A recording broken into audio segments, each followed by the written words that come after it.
Hola, buenas tardes. Mi nombre es María Virtud de Berenguer Segura y vamos a leer A solas con Dios. Orar por los que no conocen al Señor.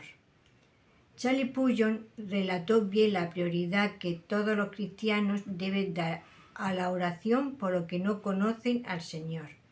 El ganador de almas debe ser un maestro del arte de la oración. Usted no puede traer almas a Dios si usted mismo no va a Dios. Usted debe tomar su hacha guerrera y sus armas para la batalla, de la armadura de la sagrada comunicación con Cristo. Si está a solas con Jesús, se le pegará su espíritu, se encenderá con la llama que ardía en su pecho y consumía su vida. Llorará con las lágrimas que cayeron sobre Jerusalén cuando la vio perecer, y si no puede hablar tan elocuentemente como él, aún así habrá en su hablar algo del mismo poder que en él emocionaba los corazones y despertaba las conciencias de los hombres. Mis queridos oyentes, especialmente ustedes miembros de la Iglesia, estoy siempre ansioso de que ninguno de ustedes comience a dormirse sobre sus laureles y tome a la ligera los asuntos del reino de Dios. Hay algunos de ustedes, benditos sean, y bendito sea Dios cuando los recuerdo, que a tiempo y fuera de tiempo están ansiosos por ganar almas. Y ustedes son verdaderamente sabios, pero temo que hay otros cuyas manos son flojas, que están satisfechos dejándome predicar, pero que no predican, que toman estos asientos y ocupan estas bancas, y esperan que le vaya bien a la causa, pero eso es todo lo que hace. ¿Qué cristiano no ora por la salvación de amigos y seres queridos que no conocen al Señor? Sin embargo, debemos tener una perspectiva más amplia que esa. Las Escrituras respaldan la perspectiva de que todos debemos orar por los que no conocen al Señor en general. La Biblia ofrece varios ejemplos de oración por aquellos que no son salvos. En Números 14:19, Moisés oró: perdona, pues, la iniquidad de este pueblo según la grandeza de tu misericordia, como lo ha perdonado desde Egipto hasta aquí. Él clamó a Dios por el perdón de los israelitas pecadores. Samuel el profeta también oró por la salvación de Israel. En 1 Samuel 7, 3-5 leemos: Entonces Samuel habló a toda la casa de Israel, diciendo: Si de todo vuestro corazón os volvéis al Señor, quitad en medio de vosotros los dioses extraños y las astartes y preparad vuestro corazón para el Señor. Servidle solo a Él, y Él os librará de mano de los filisteos. Entonces los hijos de Israel quitaron los Baales y los astartes, y sirvieron solo al Señor. Y Samuel dijo: Reunid a todo Israel en Mizpa, y yo oraré por vosotros al Señor.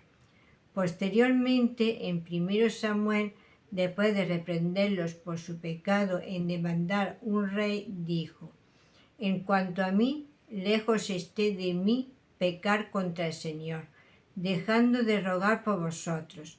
Al contrario, os instruiré en el camino bueno y recto. 1 Samuel 12:23. El Nuevo Testamento relata el testimonio de Esteban. Aunque lo estaban matando a pedradas, oró lo que llegó a ser una oración por la salvación de sus verdugos, y apedreaban a Esteban, mientras él invocaba diciendo: Señor Jesús, recibe mi espíritu. Y puesto de rodillas clamó a gran voz: Señor, no les tomes en cuenta este pecado. Y habiendo dicho esto, durmió. Hechos 7, 59, 60. Pablo tuvo un profundo deseo por la salvación de sus compañeros israelitas. Él expresó ese deseo en Romanos 9, 1-4. Digo la verdad en Cristo, no miento.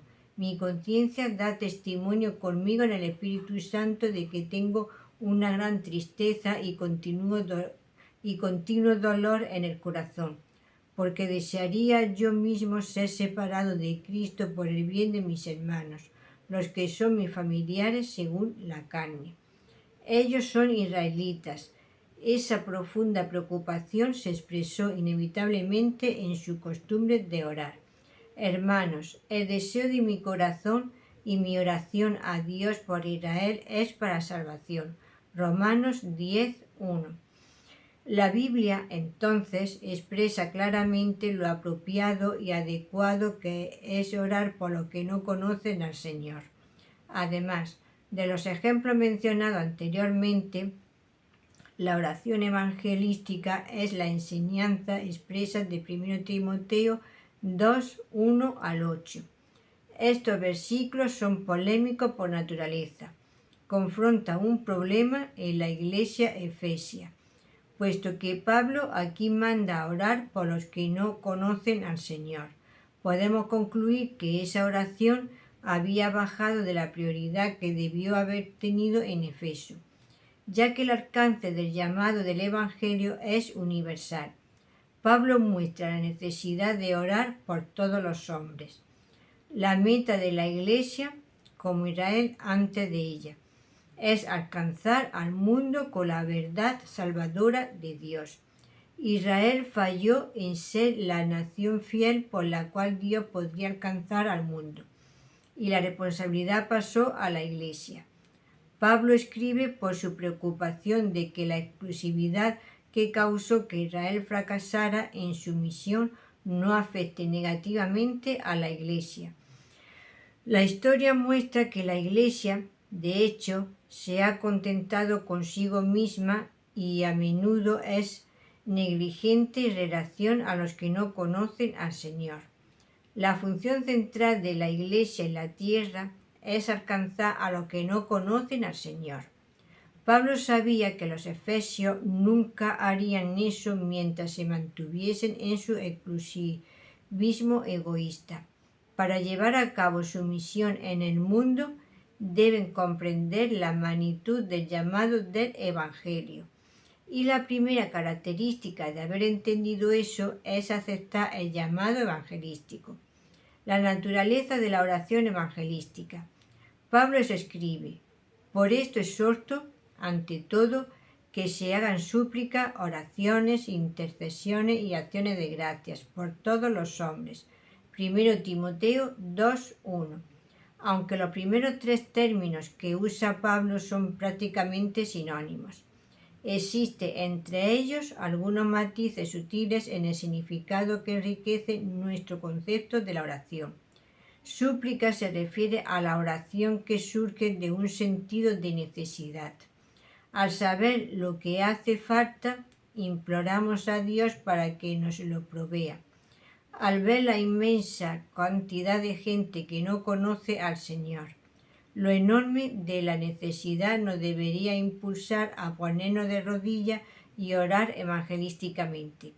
El puritano inglés del siglo XVII, Richard Baxter, escribió: «Oh, si ustedes tienen por dentro el corazón de los cristianos o de los hombres, deje que se incline ansiosamente hacia sus pobres, ignorantes e impíos vecinos. Ay, apenas hay un paso entre ellos y la muerte y el infierno. Muchos cientos de enfermedades están esperando para atacarlos, y si mueren sin regenerarse, estarán perdidos para siempre.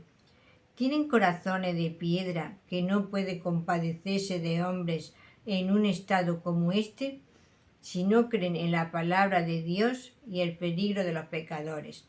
¿Para qué son cristianos? Si en verdad creen en ella, ¿por qué no se mueven a ayudar a los demás? ¿No les interesa quién está condenado para que sean salvos? Si es así, tienen causa suficiente para compadecerse a sí mismos, ya que es un estado de ánimo que no concuerda absolutamente con la gracia. ¿Viven ustedes cerca de ellos? ¿Se reúnen con ellos en las calles? ¿Trabajan con ellos? ¿Viajan con ellos? ¿Se sientan y hablan con ellos? ¿O no le dicen nada acerca de sus almas o la vida por venir? Si sus casas se estuvieran quemando, ustedes irían corriendo a ayudarlos. Entonces no los ayudarían sufrirían cuando sus almas están casi quemándose por el fuego del infierno? Oraciones se refiere simplemente a la oración en general. A diferencia de súplicas, la escritura solo se usa para referirse a Dios. Por lo tanto, conlleva un elemento único de adoración y reverencia, porque la salvación de los pecadores hace que le den la gloria a Él. La palabra griega que se traduce intercesiones viene de una raíz que significa juntarse con alguien. La forma verbal se usa para referirse tanto a la intercesión de Cristo por nosotros como a la del Espíritu. Hebreos 7:25, Romanos 8:26. Ellos se identifican con nuestras necesidades y se involucra en nuestras luchas, revelando empatía, conmiseración y compasión. Orar por los que no conocen al Señor nunca debería ser frío, alejado o impersonal, como un defensor público asignado para representar a un acusado. Al comprender la profundidad de su miseria y dolor y su pronta destrucción, debemos clamar a Dios por la salvación de los pecadores. Acciones de gracias es el cuarto elemento de las oraciones evangelísticas. Oramos con un espíritu de gratitud hacia Dios de que se entendió el ofrecimiento del Evangelio, de que tenemos el privilegio de alcanzar con el Evangelio a los que no conocen al Señor, y de que algunos responden con fe y arrepentimiento. Estos cuatro matices enriquecen nuestras oraciones al orar eficazmente por los que no conocen al Señor. Si no están presentes, necesitamos examinar nuestros corazones. ¿Nos damos cuenta completamente de la condición desesperada en la que se encuentran los que no conocen al Señor? ¿Realmente queremos ver a Dios glorificado por la salvación de almas? ¿Nos identificamos con la realidad convincente de sus almas perdidas para toda la eternidad? ¿Estamos agradecidos de que el mensaje del Evangelio se extiende a todos y por nuestro privilegio de compartirlo? Si esos componentes están haciendo falta en nuestros corazones, seremos indiferentes. A menudo somos indiferentes sencillamente porque no somos obedientes a estos impulsos. El alcance de la oración evangelística. Debemos ofrecer estas oraciones por todos los hombres, por los reyes y por todos los que están en eminencia. 1 Timoteo 2:1-2. Tal como lo descubrimos en el capítulo anterior, nuestras oraciones con demasiada frecuencia están muy limitadas a las necesidades y deseos personales y rara vez se extienden más allá de los que están en nuestro círculo de amigos y familiares más cercanos. En total contraste, no obstante, Pablo hace un llamado a la oración evangelística por todos los hombres. No hay lugar para el egoísmo o la exclusividad.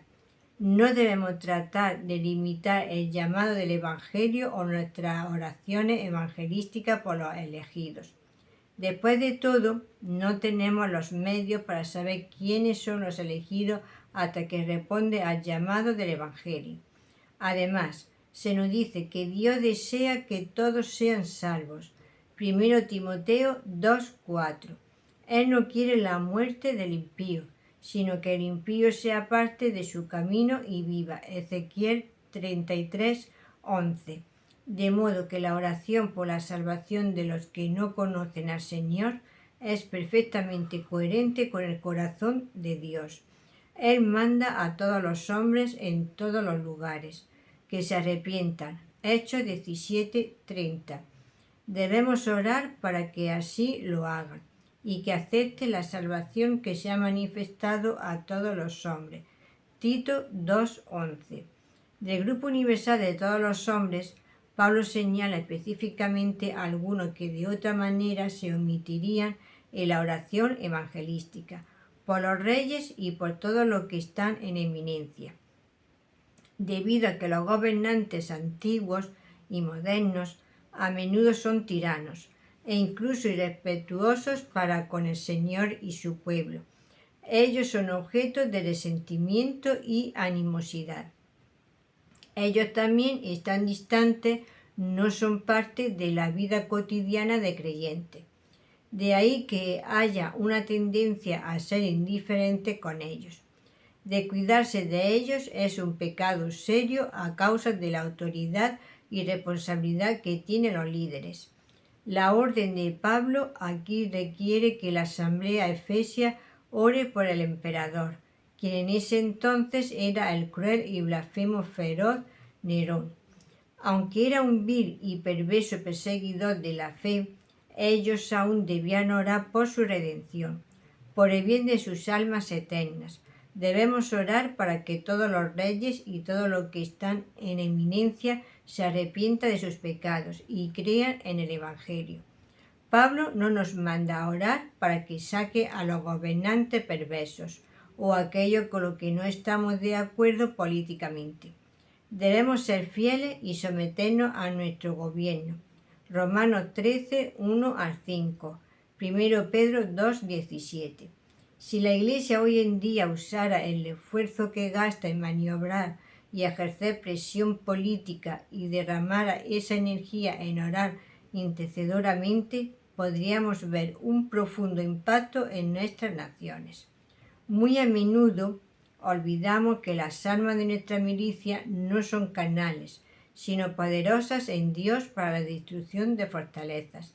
2 Corintios 10, 4. La clave para cambiar una nación es la salvación de los pecadores, y eso requiere la oración fiel. El beneficio de la oración evangelística. El beneficio de orar por los perdidos es en realidad bastante profundo, para que llevemos una vida tranquila y reposada en toda piedad y dignidad. 1 Timoteo 2:2. La oración por aquellos que están en eminencia creará condiciones sociales favorables para los esfuerzos evangelísticos de la Iglesia. Antes que nada, cuando los creyentes se comprometan a orar por todos sus líderes, esto quitará cualquier idea de rebelión o resistencia en su contra. En cambio, el pueblo de Cristo se convertirá en hacedores de paz, no en reaccionarios, como Pablo le escribió a Tito. Recuérdale que se sujete a los gobernantes y a las autoridades, que obedezcan, que estén dispuestos para toda buena obra, que no hablen mal de nadie, que no sean contenciosos sino amables, demostrando toda consideración por todos los hombres, porque en otro tiempo nosotros también éramos insensatos, desobedientes, extraviados, estábamos esclavizados por diversas pasiones y placeres, viviendo en malicia y en envidia. Éramos aborrecibles, odiándonos unos a otros. Tito 3, 1 al 3. Aquí Pablo nuevamente llama a los creyentes a la tranquilidad y sometimiento a los gobiernos paganos y apóstatas que estaban sobre ellos. Podemos hacerlo porque entendemos que son pecadores como nosotros lo éramos, incapaces de comprender la justicia. Cuando los creyentes comienzan a orar incesantemente por los que no conocen al Señor, especialmente sus líderes problemáticos, los no creyentes empiezan a ver a los cristianos como personas virtuosas, amantes de la paz, compasivos y trascendentes, buscando el bienestar de ellos. Una vez que los que no son salvos se dan cuenta de que no representamos una amenaza para la sociedad, es más fácil que se nos trate como amigos gratos. Y a medida que más reciben la fe salvadora por medio de las oraciones de los cristianos, las condiciones favorables para la Iglesia pueden aumentar. La ausencia de disturbios. La Iglesia que es obediente a este mandato llevará una vida tranquila y reposada. Las palabras griegas que se traducen tranquilo y reposado son adjetivos raros. La primera, que solo aparece aquí en el Nuevo Testamento, se refiere a la ausencia de disturbios externos. La segunda, que solo aparece aquí y en 1 Pedro 3:4, se refiere a la ausencia de disturbios internos.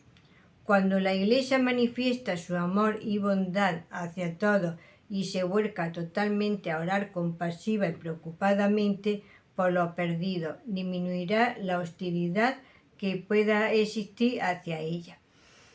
En consecuencia, los santos pueden disfrutar de la libertad de disturbios tanto internos como externos. La Iglesia, aunque permaneciendo inflexible en su compromiso con la verdad, no debe ser la agitadora y perturbadora de la vida nacional. Esa es la clara enseñanza de la Escritura. Si se nos persigue, debe ser por causa de Cristo, por causa de vivir justamente. 1 Pedro 2, 13 al 23. En 1 Tesalonicenses 4:11, Pablo mandó a los creyentes tesalonicenses tener por aspiración vivir en tranquilidad, ocuparos vuestros propios asuntos y trabajar con vuestras propias manos. Los cristianos deben ser conocidos por su conducta tranquila, no por crear disturbios. Los no creyentes nos deben ver como personas tranquilas, leales, diligentes y virtuosas. Aunque podemos odiar el sistema mundial malvado que es enemigo de Dios, no debemos ver a aquellos que se encuentran dentro de él como si fueran nuestros enemigos personales. Ellos son prisioneros del verdadero enemigo, el diablo. 2 Timoteo 2, 24 al 26. No son nuestros enemigos, son nuestro campo misionero. La presencia de la santidad. Para promover una vida tranquila y reposada, los creyentes deben ir en pos de la piedad y dignidad. Piedad es la traducción de eusebeia, una palabra común en las epístolas pastorales. Conlleva la idea de reverencia hacia Dios. Los creyentes deben vivir para la majestuosidad, santidad, amor y gloria de Dios. Seugotes se traduce dignidad, podría traducirse fervor moral. Piedad puede referirse a una actitud apropiada, dignidad a una conducta apropiada. Por lo tanto, los creyentes deben destacarse por su compromiso con la moralidad. Los motivos santos deben dar como resultado una conducta santa. Ambos contribuyen a la tranquilidad y reposo de nuestra vida. Eso no quiere decir, sin embargo, que la vida cristiana estará libre de problemas. Pablo se escribe en 2 Timoteo 3:12, también todos los que quieran vivir piadosamente en Cristo Jesús serán perseguidos. La vida cristiana es una guerra en contra de Satanás y las fuerzas del mal. Pablo mismo fue golpeado y encarcelado a causa de su fe. Su mensaje en este pasaje, no obstante, es que si sufrimos animosidad y persecución, debe ser solo por nuestra actitud y comportamiento devoto. No debemos provocar respuestas negativas, siendo una fuerza perjudicial para la sociedad. Los motivos de la oración evangelística. ¿Por qué debemos orar por los que no conocen al Señor? Pablo nos da la respuesta en uno de los pasajes más poderosos y dramáticos de toda la Escritura referente al propósito salvador de Dios. Esto es bueno y aceptable delante de Dios nuestro Salvador, quien quiere que todos los hombres sean salvos y que lleguen al conocimiento de la verdad, porque hay un solo Dios y un solo mediador entre Dios y los hombres, Jesucristo, hombre, quien se dio a sí mismo en rescate por todos, de lo cual se dio testimonio a su debido tiempo. Para esto yo fui constituido predicador, apóstol y maestro de los gentiles en fe y verdad. Digo la verdad, no miento. 1 Timoteo 2, 3 al 7.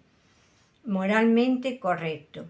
Dios define la oración por lo que no conocen al Señor como la actividad noble y espiritualmente apropiada, y nuestras conciencias están de acuerdo. Los que no conocen al Señor sufren la agonía del pecado, vergüenza e insensatez en esta vida, y el infierno eterno de la agonía implacable en la vida que viene. Sabiendo esto, nuestra tarea por excelencia es orar por su salvación. Algunos podrían argumentar que Jesús dijo en Juan 17:9, no ruego por el mundo, pero allí Cristo estaba orando como el gran sumo sacerdote de lo elegido de Dios, puesto que Él es una deidad soberana y omnisciente. Su oración fue específica de una manera que la nuestra no puede ser. Él estaba orando exclusivamente por la salvación de aquellos a quienes amo, y escogió antes de la fundación del mundo para que fuésemos copartícipes de toda bendición espiritual. Efesios 1, 3, 4. El mundo estuvo específicamente excluido del diseño salvador de su oración. Nuestras oraciones, no obstante, no son oraciones de sumo sacerdote. Nosotros oramos como embajadores de Cristo, cuya tarea es rogar a los hombres y mujeres en su nombre, para que se reconcilie con Dios. 2 Corintios 5:20. Por lo tanto, se nos manda a hacer súplicas, oraciones, intercesiones y acciones de gracias por todos los hombres. 1 Timoteo 2:1. Nuestro ferviente deseo debería ser la salvación de todos los pecadores. Romanos 9:3, 10, 1. No debemos intentar limitar el evangelismo solo para los elegidos. Hay 3 razones por las cuales no debemos limitar nuestro evangelismo. Primero, se nos manda a predicar a todo el mundo, Mateo 28, 19, 20, Marcos 16, 15, Lucas 24, 46, 47. Segundo, el decreto de Dios en cuanto a la elección es secreto. No sabemos quiénes son los elegidos y no tenemos forma de saberlo hasta que responda al Evangelio. Tercero, el alcance de los propósitos evangelísticos de Dios va más allá de la elección. Muchos son los llamados, pero pocos los escogidos. Mateo 22, 14. Incluso la oración de sumo sacerdote de Jesús incluye al mundo en este importante sentido. Nuestro Señor oró por la unidad entre los escogidos, para que la verdad del Evangelio se presente claramente al mundo, para que el mundo crea que tú me enviaste, para que el mundo conozca que tú me has enviado. Juan 17, 21, 23. El llamado de Dios a todos los pecadores es una invitación genuina y sincera a la salvación. Vivo yo, que no quiero la muerte del impío, sino que el impío se aparte de su camino y viva, dice el Señor Dios. Apartaos, apartaos de vuestros malos caminos. ¿Por qué moriréis, oh casa de Israel? Ezequiel 33, 11. De acuerdo con el deseo de Dios. El deseo de Dios de que se salve todo el mundo es diferente a su propósito salvador eterno. Podemos entender esto en cierta forma desde una perspectiva humana. Después de todo, nuestro propósito con frecuencia difiere de nuestros deseos. Podemos desear, por ejemplo, pasar un día descansando. Sin embargo, un propósito superior nos obliga a ir a trabajar. Asimismo, los propósitos salvadores de Dios trascienden sus deseos. Hay una diferencia crucial, por supuesto. Nosotros podríamos vernos forzados a escoger lo que no deseamos a causa de circunstancias fuera de nuestro control. Pero las decisiones de Dios están determinadas exclusivamente por su propio propósito soberano y eterno. Dios genuinamente quiere que todos los hombres sean salvos y que lleguen al conocimiento de la verdad. No obstante, en el propósito eterno que realizó en Cristo Jesús, nuestro Señor, Efesios 3:11, escogió solo a los elegidos del mundo, Juan 17:6, y pasó por encima del resto, dejándolos a las consecuencias condenatorias de su pecado. Romanos 1:18-32. La culpa por su condenación recae completamente sobre ellos a causa de su pecado y rechazo de Dios. Dios no es el culpable por la incredulidad de ellos, puesto que Dios quiere que todos los hombres sean salvos. No se nos requiere que determinemos si una persona es elegida antes de orar por su salvación. Solo Dios conoce a todos los que han sido elegidos. 2 Timoteo 2:19. Podemos orar por todos los hombres con plena seguridad de que tales oraciones son buenas y aceptables delante de Dios nuestro Salvador. Después de todo, clemente y compasivo es el Señor, lento para la ira y grande en misericordia. Bueno es el Señor para con todos, y su misericordia está en todas sus obras. Salmo 145, 8, 9. El Señor acepta entusiastamente la oración por los que no conocen al Señor, porque es coherente con su deseo de que se salven. Tal oración también está de acuerdo con su naturaleza como Salvador.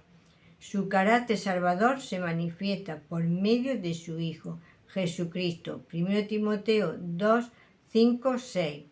Dios es el Salvador de todos los hombres en el sentido temporal, pero especialmente de los que creen, en el sentido eterno. 1 Timoteo 4, 10. Cuando Dios quiere que todos los hombres sean salvos, está siendo consecuente con quién es Él. En Isaías 45, 22, Dios dijo: «Mirad a mí y sed salvos, todos los confines de la tierra». Isaías 55, 1 invita a todos los sedientos a venir a las aguas de la salvación. Nuevamente, en Ezequiel 18, 23, 32, Dios declara muy directamente que Él no quiere la muerte del impío, sino que el impío se arrepienta sinceramente. Ezequiel 33, 11. En el Nuevo Testamento, Pedro escribe: «El Señor no tarda su promesa, como alguno la tiene por tardanza. Más bien es paciente para con vosotros, porque no quiere que nadie se pierda, sino que todos procedan al arrepentimiento». 2 Pedro 3:9.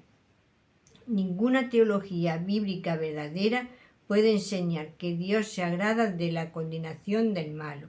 Sin embargo, aunque no le agrada, Dios recibirá la gloria aún en la condenación de los no creyentes. Romanos 9, 22, 23. Como es que su gracia electora y propósito predestinador pueden coexistir con su amor por el mundo y deseo de que el Evangelio se predique a toda la gente y aún hacerlos responsables de su rechazo y condenación. Es un misterio divino. La Escritura se enseña el amor de Dios por el mundo, su desagrado en juzgar a los pecadores, su deseo de que todos oigan el Evangelio y sean salvos. También enseña que todo pecador es incapaz pero responsable de creer y será condenado si no lo hace. Como corona a la enseñanza de la Escritura sobre este tema está la gran verdad de que Dios ha escogido a todos los creyentes y los ha amado antes de la fundación del mundo.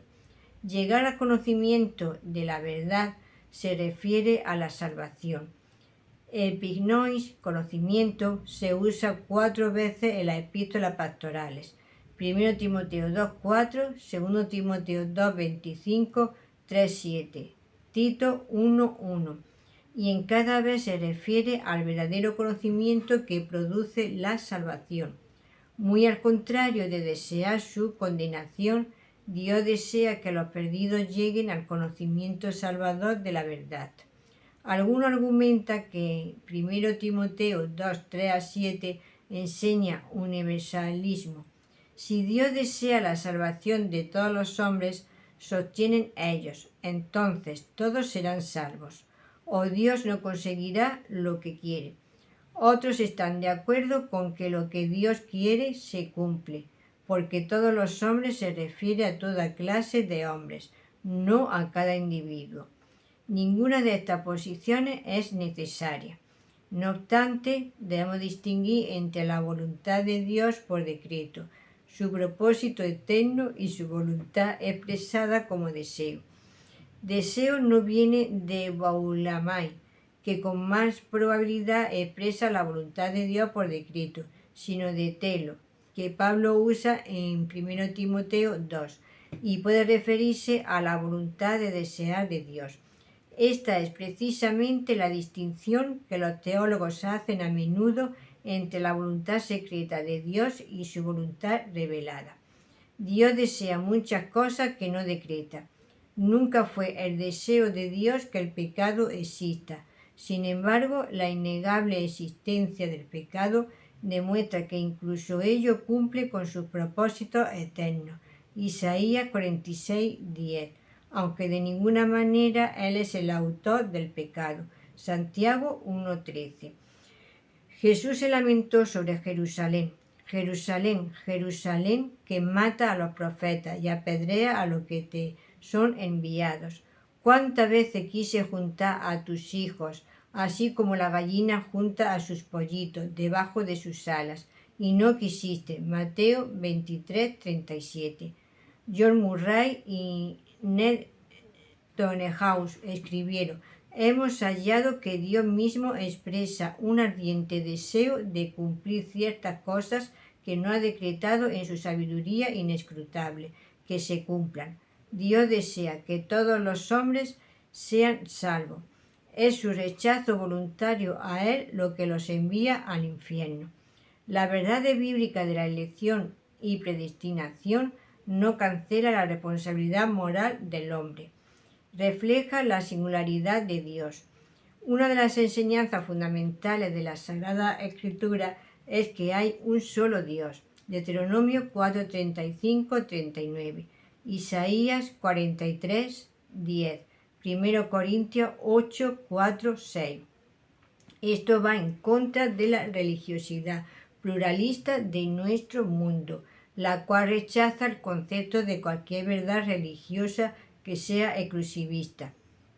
Se nos enseña por medio del espíritu exageradamente tolerante de nuestra época que los dioses de los cristianos, judíos, musulmanes, budistas e hindúes deben considerarse igualmente legítimos. Si esto fuera cierto, habría muchos caminos a la salvación y por consiguiente no existiría la necesidad de evangelismo.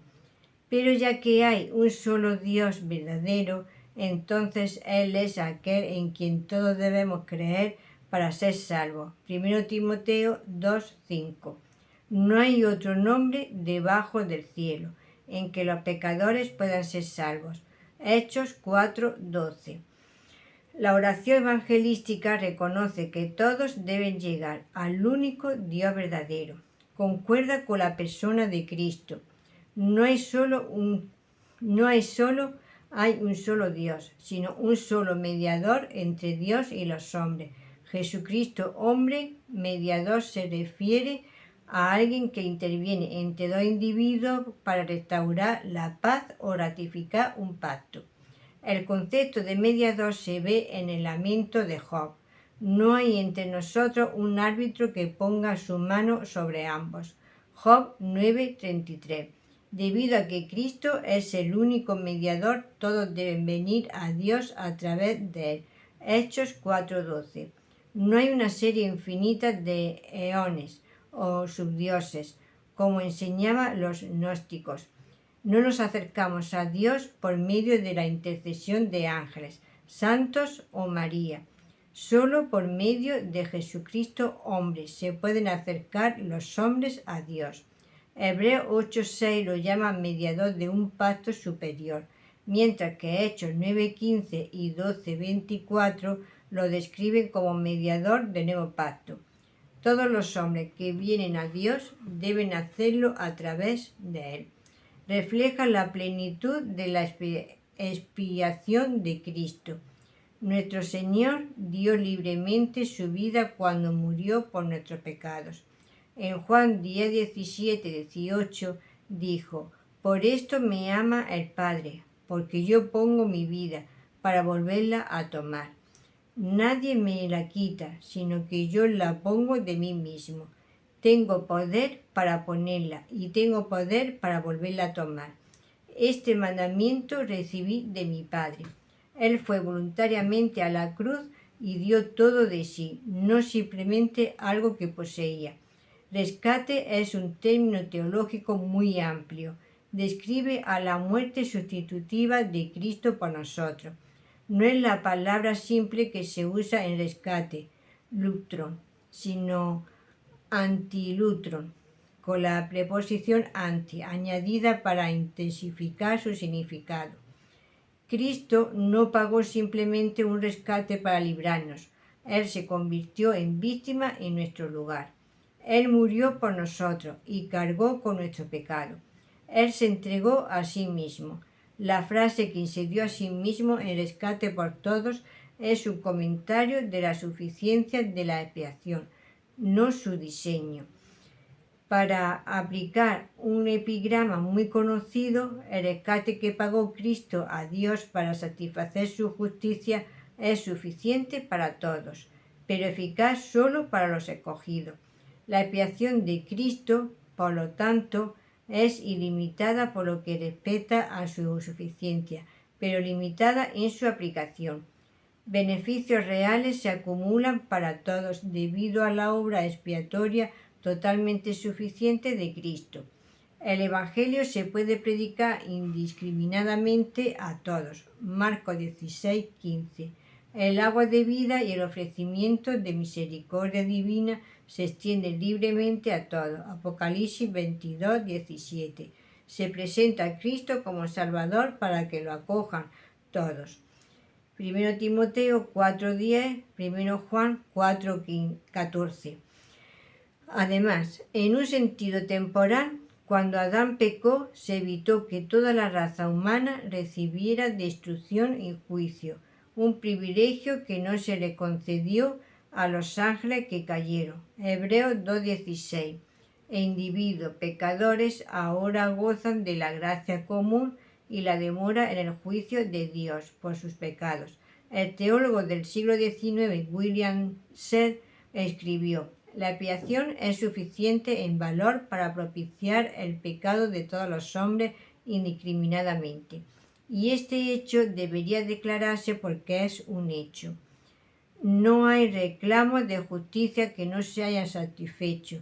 No hay pecado del hombre por el cual una expiación infinita no se haya provisto. Por lo tanto, el llamado a venir es universal.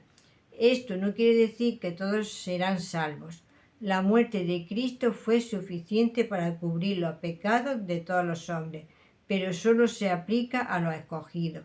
El precio pagado fue infinito, fue suficiente para todos. La expiación de Cristo es un acto divino. Es indivisible, inagotable, suficiente en sí mismo para cubrir la culpa de todos los pecados que se cometerán en la tierra.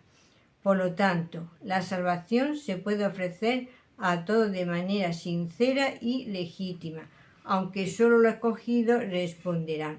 Seth escribió: la amplitud con la que se ofrece una medicina no está limitada al número de personas que están dispuestas a comprarla y usarla. Su adaptación a la enfermedad es la única consideración en venderla, y en consecuencia se ofrece a todos. Es crucial entender que la obra expiatoria de Cristo logra completamente todo lo que Dios declaró que iba a lograr en el pasado eterno con respecto a la salvación de los pecadores. Los propósitos gobernantes de Dios no se frustran en lo absoluto por la incredulidad de aquellos que menosprecian a Cristo. La expiación de Cristo no representa un intento fallido para salvar a alguien que no iba a ser salvo.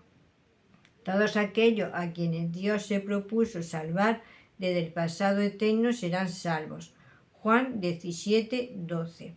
No obstante, vale la pena reiterar una vez más que aunque el propósito salvador de Dios está limitado a los escogidos, su deseo de que se salven los pecadores es tan amplio en sí mismo como la raza humana. Él quiere que todos los hombres sean salvos y que lleguen al conocimiento de la verdad. Así es que Cristo se dio a sí mismo en rescate suficiente por todos. Con qué claridad la obra expiatoria de Cristo nos revela el corazón de Dios por la salvación de los pecadores. Por eso Pablo se refiere a la expiación como testimonio de Cristo a su debido tiempo. Esta idea es un paralelo exacto de Gálatas 4:4. Pero cuando vino la plenitud del tiempo, Dios envió a su Hijo, nacido de mujer y nacido bajo la ley, para que redimiese a los que estaban bajo la ley. Cristo se dio a sí mismo en rescate exactamente a su debido tiempo, en el plan redentor de Dios. Su obra redentora es el testimonio más elocuente que sustenta el deseo de Dios de que se salven los pecadores. La oración evangelística por todos los hombres, por lo tanto, refleja el corazón de Dios y honra la obra de Cristo en la cruz, de acuerdo con la comisión divina de Pablo. Pablo escribe: para esto yo fui constituido predicador, apóstol. 1 Timoteo 2:7. La comisión divina de Pablo estaba basada en las grandes verdades de que Dios es nuestro Salvador. Cristo es nuestro mediador y se dio a sí mismo el rescate, como se dijo en los versículos anteriores. Predicador se deriva del verbo kerusu, que significa anunciar, proclamar o hablar públicamente. El mundo antiguo no tenía medio de comunicación de noticias, así es que los anuncios se hacían en la plaza de la ciudad. Pablo fue un heraldo público que proclamaba el Evangelio de Jesucristo. Un apóstol era un mensajero enviado en representación de Cristo. Si el mensaje del Evangelio fuera exclusivo, eso hubiera debilitado el llamado de Pablo.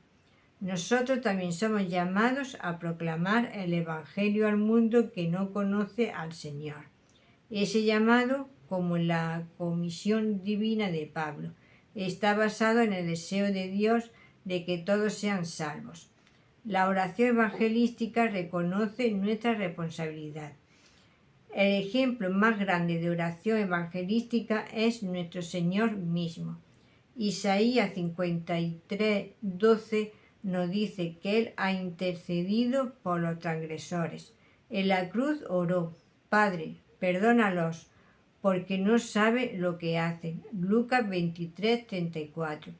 Dios contestó esas oraciones con 3.000 convertidos en el día de Pentecostés e incontables miles más a través de los siglos. ¿Ora usted por lo que no conocen al Señor de esta forma? ¿Tiene la pasión que inspiró a John Knox a clamar: «Deme a Escocia o muero»? ¿Es nuestra actitud la de George Whitefield, que oró: «Oh Señor, dame almas o quítame la mía»? ¿Podemos, como Henry Martyn, decir: «No puedo soportar vivir si Jesús debe ser deshonrado»? Dios honra sus oraciones por los perdidos. Parado entre aquellos que mataron a Esteban, estaba un joven llamado Saulo de Tarso. ¿Podría ser que la salvación del gran apóstol fue una respuesta a la oración de Esteban: «Señor, no les tomes en cuenta este pecado»? Hechos 7:60. El evangelismo comienza con la oración. En conclusión, ¿está usted preparado para estar sola con Dios? Usted ahora está armado para ir a su presencia con mucho de qué hablar. Jesús le ha dado el modelo a usar y el apóstol Pablo le ha provisto de una lista de prioridades. Espero que descubra el verdadero poder y pasión a medida que ore según estas realidades.